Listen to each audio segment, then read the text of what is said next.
देश में एक बार फिर से कोरोना का संक्रमण फैलने लगा है। पिछले कुछ दिनों में कई राज्यों में मरीजों की संख्या में इजाफा देखने को मिला। इसलिए केंद्र सरकार सतर्क हो गई है और केंद्रीय स्वास्थ्य सचिव राजेश भूषण ने दूसरी बार महाराष्ट्र समेत 5 राज्यों को अलर्ट भेजा है। भूषण ने 5 दिन पहले राज्यों को ऐसा पत्र लिखा था। उन्होंने तब से स्थिति की गंभीरता को देखते हुए राज्यों को स्पष्ट निर्देश दिया है।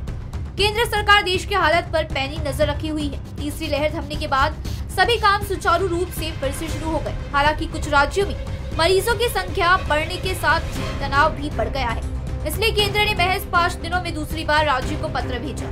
केंद्रीय स्वास्थ्य सचिव राजेश भूषण ने हरियाणा, दिल्ली, महाराष्ट्र का दौरा किया।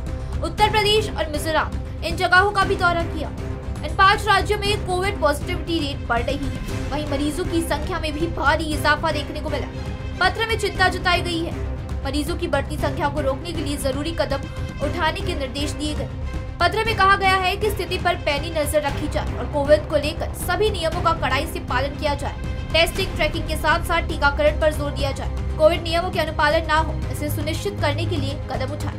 पत्र में कहा गया कि लोगों को भीड़भाड़ वाली जगहों पर मास्क पहनना आवश्यक किया जाए और देरी करने की इस पर कोई जरूरत नहीं। इस बीच दिल्ली में कोविड की हालत लगातार बिगड़ती जा रही है। मरीजों की संख्या दिनों दिन बढ़ती जा रही है। पिछले 24 घंटे में दिल्ली में कोरोना के 632 नए मामले मिले। इस 17 फरवरी के बाद एक दिन में मरीजों की सबसे अधिक संख्या थी। दिल्ली की सीमा से सटे यूपी और हरियाणा के जिलों में भी मरीजों की संख्या तेजी से बढ़ रही है।